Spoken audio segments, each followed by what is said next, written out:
Korea Selatan, Seoul, Park Hyatt Hotel Bintang 5. Ledakan terdengar di seluruh gedung hotel. Dari jauh, itu tampak seperti lautan api. Jalan-jalan di dekat hotel dipenuhi oleh para penonton. Meski sudah jam 2 pagi, orang Korea Selatan pada umumnya suka begadang. Mereka sering keluar minum sampai larut malam. Karena itu, ada banyak penonton. Dalam keadaan seperti itulah, Jordan dan Jamie melompat ke Dolphin One. Jamie tidak punya pilihan selain bekerja sama dengan Jordan. Namun, Jamie yang licik mencoba merebut kendali pesawat begitu dia menaikinya. Jordan melihat niatnya dan menusuknya. Setelah beberapa waktu, Jamie perlahan membuka matanya. Semuanya sunyi, dan dia mendapati dirinya berbaring di sofa yang nyaman ketika seorang pria dengan perban di wajahnya berjalan mendekat dan memberinya secangkir kopi. Itu adalah Tim. Tim tersenyum. Jamie, kita bertemu lagi.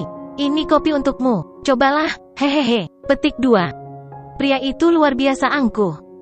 Sebelumnya, dia pernah disandera oleh Jamie dan dipaksa masuk ke rumah sakit bedah plastik. Kali ini, Jamie lah yang ditangkap. Ketika Jordan menyadari bahwa Jamie sudah bangun, dia berjalan mendekat sambil tersenyum. Jamie, maafkan aku. Aku memberimu suntikan untuk membuatmu tidak sadarkan diri. Anda tahu bahwa Anda terlalu kuat. Saya khawatir saya tidak akan bisa membela diri jika Anda mencoba sesuatu yang lucu. Kami sudah berada di Inggris sekarang. Anda dapat melihat melalui jendela. Kakek mengirim 2 pesawat untuk mengawal kami. Jangan mencoba melarikan diri lagi. Sambil mengeluarkan sebatang rokok, Jamie mengisap beberapa sebelum berbicara. Jordan, 3 hari terakhir ini aku melihatmu dengan cara yang berbeda. Terakhir kali saya melihat Anda masih seorang pemuda yang naif. Sekarang, Anda benar-benar memiliki metode seperti itu. Mengesankan, mengesankan. Baiklah, saya tidak akan melarikan diri lagi. Saya akan kembali ke kastil untuk melihat kakek. Kakek pasti akan membuatku menjalani uji coba medan perang. Ketika saat itu tiba, Jesse pasti akan menyakitiku. Jordan meyakinkan saudaranya. Jamie, kamu menyelamatkan hidupku ketika aku berpartisipasi dalam pelatihan medan perang terakhir kali. Saya berjanji bahwa Anda akan baik-baik saja ketika Anda mengambil giliran Anda. Jamie berkata, yang paling penting adalah Anda harus mengirimi saya beberapa wanita. Saya akan menjadi gila jika saya tidak memiliki wanita selama setahun. Ketika Anda berlatih sebelumnya, saya mengirim Lauren ke medan perang agar Anda bersenang-senang. Sebagai saudaraku yang baik, kau harus menerbangkan Park Sora kepadaku, oke? Membalas budi. Park Sora adalah putri dari Park Anya dan Chon Ji-hoon. Status mereka di Korea Selatan bahkan lebih tinggi dari keluarga Howard di AS. Jika Jordan berani menculik putri nyonya, dia mungkin akan sangat marah sehingga dia akan membunuhnya. Jamie pun yakin Jordan akan menolak permintaannya. Tanpa diduga, Jordan menjawab dengan serius, baiklah, selama kamu tetap di medan perang, aku akan menerbangkan Park Sora sebulan sekali untuk kamu nikmati. Jamie menjadi sangat bersemangat. Apakah kamu serius? Dia putri wanita itu. Keluarga Park berada di level yang sama dengan keluarga Steele. Anda berani memprovokasi mereka? Petik 2. Jordan tersenyum, paling-paling Park Anya akan menginginkan kepalaku. Apa yang harus ditakuti?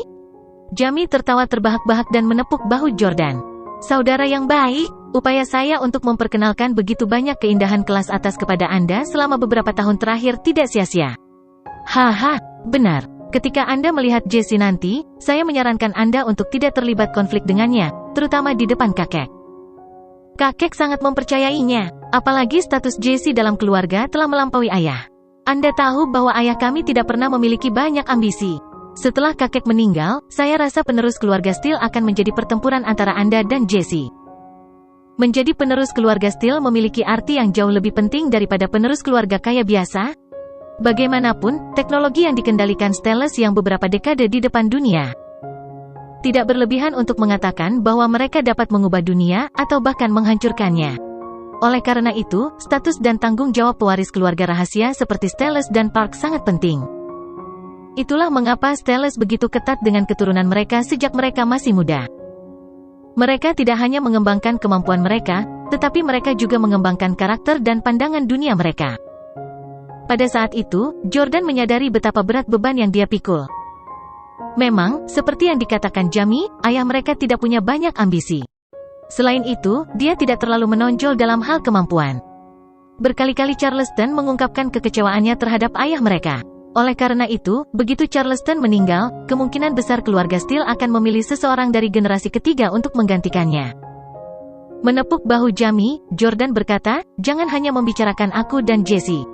Anda juga pewaris. Jangan khawatir, saya tahu apa yang harus dilakukan. Selama saya tidak memiliki bukti nyata, saya tidak akan berselisih dengan Jesse." Hanya melihat kejadian tentang Lauren dan Dr. Gale, jika itu orang lain, Jordan pasti sudah memukul wajahnya yang bengkak sekarang. Tak lama, pesawat mendarat di Kastil Steel. Jamie melangkah ke aula. Semua pelayan telah dikirim keluar dari aula. Charleston, Jesse, dan Butler Frank adalah satu-satunya yang ada di sana. "Kakek, aku kembali." Jamie dengan main-main memeluknya. Terlepas dari segalanya, Charleston jelas menyukai cucu ini. Dia tidak bisa menahan senyum. Namun, Jesse memiliki ekspresi tegas di wajahnya saat dia memarahi, "Jamie, Anda telah melakukan begitu banyak hal yang salah dan menyebabkan begitu banyak masalah. Namun Anda masih memiliki pipi untuk tersenyum. Anda membuat Lauren menderita trauma pemerkosaan, dan Anda hampir membuat Jordan dibunuh oleh keluarga Howard. Juga, Anda diam-diam membiarkan Norman pergi dan memprovokasi keluarga Park di Korea Selatan. Apakah kamu tahu berapa banyak masalah yang kamu sebabkan pada keluarga kami? Jika kakek tidak membersihkan kekacauanmu, apakah kamu pikir kamu bisa begitu riang di luar?" Petik 2. Jamie memutar matanya ke arah Jesse sebelum berlutut di depan Charleston. "Kakek, aku salah. Saya minta maaf." Charleston dapat melihat bahwa Jamie tidak tulus dalam permintaan maafnya. Dia tahu cucu ini terlalu baik. Namun demikian, dia berkata, "Baiklah, bangun. Jamie, aku tidak akan menahan masa lalumu. Sekarang, bersiaplah untuk menyelesaikan uji coba medan perang terakhir Anda." Petik 2. Keengganan di wajah Jamie terlihat jelas. "Apakah saya harus pergi ke medan perang? Aku takut mati, kakek. Bagaimana jika sesuatu terjadi padaku di medan perang dan liontin keluarga tidak berfungsi?" Jesse berkata, "Omong kosong apa yang kamu bicarakan? Keluarga kami akan mengurus semuanya. Kami akan menyuap kedua belah pihak yang berkonflik. Begitu mereka menerima uang kita, bagaimana mereka bisa melakukan apapun padamu?" Senyum sinis tersungging di wajah Jamie. "Apakah begitu? Bagaimana jika seseorang gagal untuk mengurus semuanya? Sama seperti ketika Yordania pergi ke medan perang Suriah 4 tahun lalu." Wajah Jesse memerah saat dia menatap Jordan dengan cemas. Jesse tampak sedikit bersalah. Dia bertanya pada Jamie, "Apa maksudmu dengan itu?" Jamie mendengus. Semua orang tahu tentang ini, kecuali Jordan.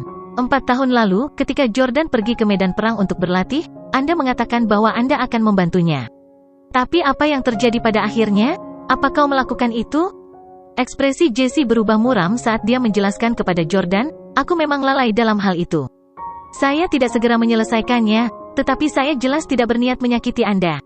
Anda harus tahu betul bagaimana saya biasanya memperlakukan Anda." Petik 2. Butler Frank angkat bicara untuk Jesse. Jesse hanya memuji Mer Jordan untuk menyelesaikan misi dalam waktu yang singkat dan membawa pulang Mer Jamie. Dia bahkan mengatakan bahwa dia tidak sebaik Tuan Jordan dan meminta Tuan Steele Senior untuk menggunakan semua sumber daya keluarga untuk merawatmu. Dihadapkan dengan kata-kata Jesse dan Butler Frank, Jordan tidak bisa berkata apa-apa. Charleston berkata, "Baiklah, jangan membicarakan masa lalu. Jamie, saya pribadi akan mengurus semuanya untuk Anda selama uji coba pertempuran Anda. Saya tidak akan membiarkan Anda memasuki medan perang sampai semuanya diselesaikan dengan benar." Apakah itu bisa diterima? Jamie tahu bahwa dia tidak bisa lepas dari pengalaman medan perangnya, jadi dia tersenyum. "Dengan jaminan kakek, aku tidak perlu khawatir lagi." Charleston mengangguk dan memandang Butler Frank. "Di mana konflik saat ini?" Butler Frank menjawab dengan hormat, "India dan Pakistan." Kunjungi freewebnovel.com untuk pengalaman membaca novel terbaik. Charleston berpikir sejenak sebelum memutuskan. Ayo atur Jamie untuk bertarung dalam perang ini kalau begitu." Jamie sangat senang. "Haha, itu cukup dekat dengan Korea Selatan. Tidak buruk, tidak buruk." Dia kemudian menatap Jordan. Dia dengan jelas mengisyaratkan kepada Jordan bahwa ini akan membuatnya lebih mudah untuk menerbangkan Park Sora. Setelah Charleston menyelesaikan masalah Jamie, dia memandang Jordan dan berkata dengan senyum puas, "Jordan, selamat telah menyelesaikan misi pelatihan terakhir. Sekarang, kamu berhak mengetahui rahasia keluarga kami." Pada saat itu, Jesse tiba-tiba tampak cemas. Dia buru-buru berkata, "Kakek, meskipun Jordan memiliki kemampuan luar biasa, keadaan emosinya tidak pernah cukup stabil, terutama dalam hal cinta. Saya pikir ini terlalu dini untuk memberitahu Jordan tentang rahasia keluarga Steele. Kita harus terus mengasah karakternya terlebih dahulu agar dia lebih stabil dan dewasa." Takut Jordan akan marah, Jessie menghiburnya, "Jordan, jangan salahkan aku karena mengatakan ini. Saya melakukan ini untuk kebaikan Anda sendiri. Rahasia keluarga kami tidak hanya menyangkut keluarga kami. Ini mempengaruhi seluruh dunia dan seluruh umat manusia. Anda mungkin tidak tahu ini, tetapi evaluasi yang saya berikan untuk pengalaman Anda dengan Hailey adalah B+. Dihadapkan dengan pengkhianatannya, kamu tidak bereaksi dengan cukup dewasa."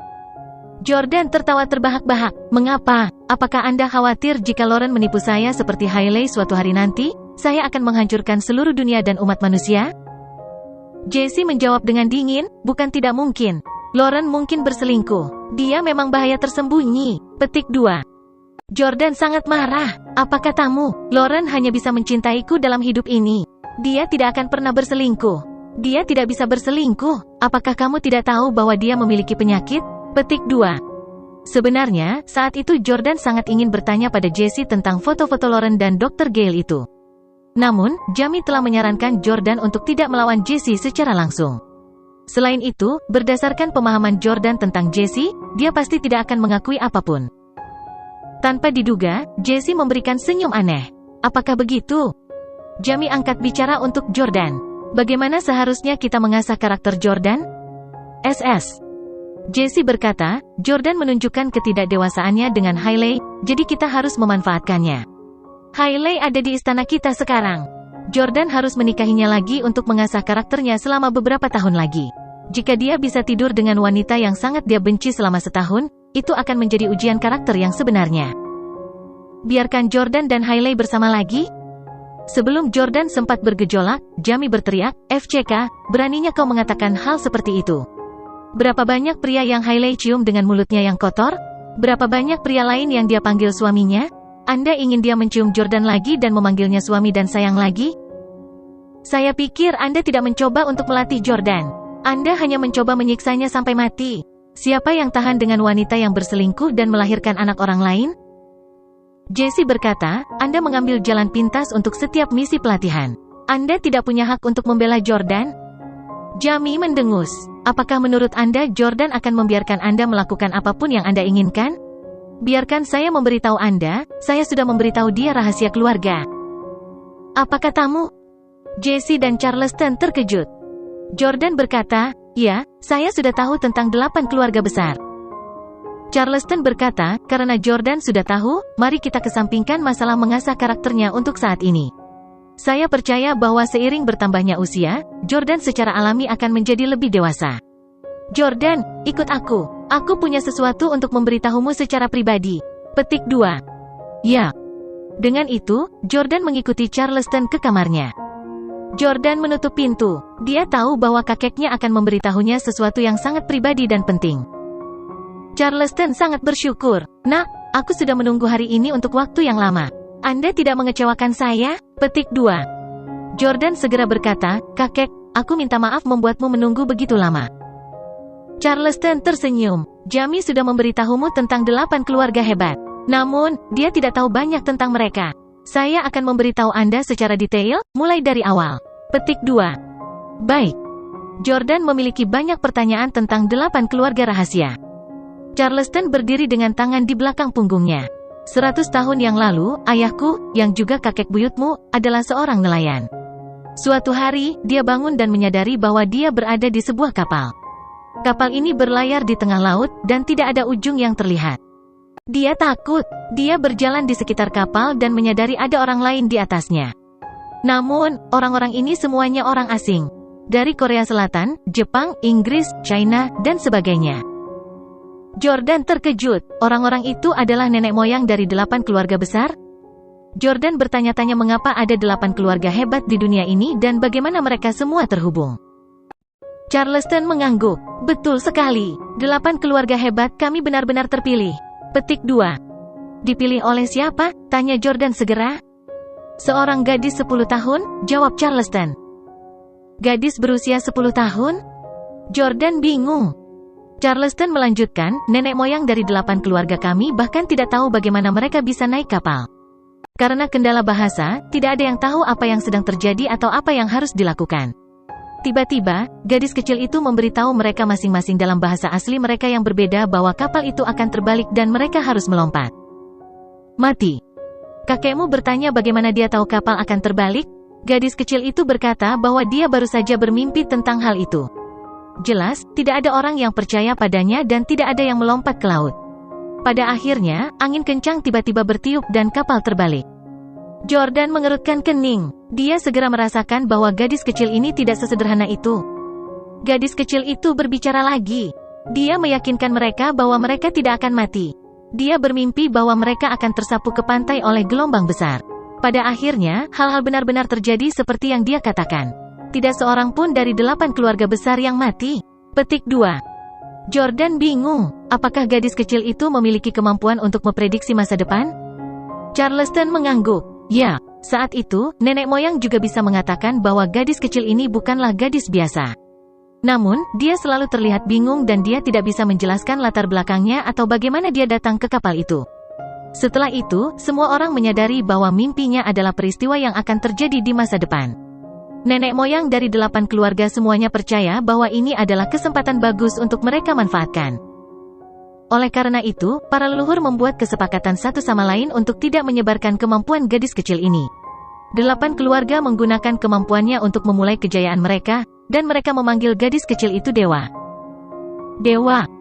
Jordan tercengang. Judul seperti itu seharusnya terdengar sedikit konyol baginya, tetapi keseluruhan ceritanya benar-benar tak terduga. Jordan bertanya, ke-8 keluarga dapat memiliki teknologi canggih seperti itu karena dewa kan? Lalu dengan perhitunganku, dewa seharusnya berusia 110 tahun sekarang? Charleston berkata, dewa meninggal 30 tahun yang lalu pada usia 80 tahun. Teknologi kami saat ini sudah ada 30 tahun yang lalu. Sejak dewa meninggal, kemajuan kami telah melambat secara signifikan tanpa bantuannya. Hampir tidak ada terobosan. Semua teknologi kami mengalami stagnasi. Ini semua salah kita.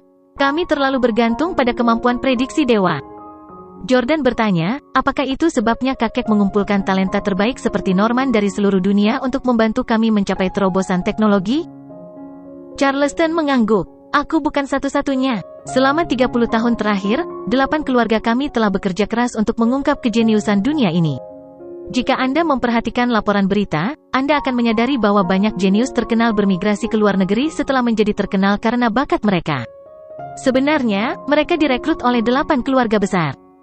Jordan memikirkannya. Dia ingat menemukan beberapa laporan tentang apa yang disebut brain drain, di mana banyak talenta top diduga meninggalkan AS untuk bekerja di luar negeri. Para jenius itu sering dikritik karena tidak patriotik, tetapi pada kenyataannya, mereka tertarik dengan teknologi yang sangat canggih, seperti Norman. Jordan bertanya, bagaimana hubungan kita dengan 8 keluarga besar setelah dewa meninggal? Siapa yang paling maju? Meskipun Jordan tidak tahu banyak tentang 8 keluarga, dia berpengalaman dalam sifat kompetitif manusia. Seperti kata pepatah, sulit bagi kekuatan besar untuk tetap kohesif dalam jangka panjang. 8 keluarga besar secara paksa diikat bersama karena dewa. Meskipun nenek moyang mereka telah menjalin hubungan dekat satu sama lain, sudah berapa generasi sekarang sejak dewa meninggal? Tautan dekat mungkin tidak bertahan lebih dari beberapa generasi. Karena itu, Jordan menduga bahwa hubungan antara 8 keluarga itu tidak begitu baik sekarang. Jordan benar. Charleston menghela nafas. Setelah dewa meninggal, 8 keluarga melanjutkan penelitian mereka sendiri. Kami pada dasarnya melakukan hal kami sendiri. Ketika dewa ada, siapapun yang mengembangkan hal-hal baru akan membaginya dengan keluarga lain. Tapi sekarang, tidak ada yang mau melakukan itu. Adapun dari 8 keluarga mana yang paling berkembang, itu sulit ditentukan, karena kita semua sangat tertutup. Kita semua terlalu pandai bersembunyi. Namun, saya dapat memberitahu Anda keluarga mana yang paling sedikit berkembang. Petik 2. Jordan melihat ekspresi sedih kakeknya dan bertanya, jangan bilang itu keluarga kita? Charleston menghela nafas. Ya, keluarga Steele adalah yang terburuk di antara 8 keluarga. Seperti yang Anda tahu, bakat ayah Anda biasa-biasa saja dan dia tidak ambisius. Untuk generasinya, jarak antara kami dan keluarga lain terlalu lebar. Sekarang, keluarga Park dan Miyamoto telah mengusulkan untuk melenyapkan keluarga kami dari 8. Jordan sangat marah ketika dia mendengar itu. Apa? Steles dipilih saat itu juga. Atas dasar apa mereka harus melenyapkan keluarga kita? Petik 2. Charleston mendengus. Saya pikir mereka ingin memonopoli kekuasaan. Saya sudah dipaksa untuk pindah dari AS ke Inggris karena tuduhan mereka pada pertemuan besar itu, tetapi mereka terus menargetkan keluarga kami. Pertemuan yang bagus, tanya Jordan bingung. Charleston menjelaskan, oh, keluarga mengadakan pertemuan rahasia setiap tahun. Pada pertemuan tersebut, semua orang melaporkan hasil mereka untuk tahun itu. Mereka juga akan membahas masa depan dan merilis kemajuan yang dipilih ke publik. Kami memilih teknologi canggih yang sesuai yang telah kami kembangkan untuk dirilis ke publik sehingga semua orang dapat memanfaatkannya. Jordan mengangguk. Sepertinya 8 keluarga mengendalikan garis kehidupan dunia. Pada saat itu, Jordan akhirnya mengerti mengapa Jesse ingin dia menyingkir. Dia ingin memonopoli kehormatan ini. Membuka brankas, Charleston mengeluarkan sebuah cincin. Ada pola yang sangat misterius di cincin itu. Charleston berkata, Jordan, Anda telah menyelesaikan pelatihan keluarga. Hari ini, saya akan secara resmi memberi Anda cincin rahasia keluarga. Saya secara resmi menunjuk Anda sebagai salah satu penerus aset rahasia keluarga. Mulai hari ini dan seterusnya, Anda dapat menggunakan semua aset rahasia kami. Akhirnya, Jordan sangat bersemangat. Dia mengambil cincin itu dan meletakkannya di jari kanannya. Terima kasih, kakek, aku tidak akan mengecewakanmu. Jordan tidak bisa menahan untuk mengelus cincin itu. Tiba-tiba, cincin itu mengeluarkan suara, dan beberapa pola dan kata-kata tiba-tiba muncul di cincin itu. Apa ini? Jordan melihat pola dan kata-katanya dengan heran.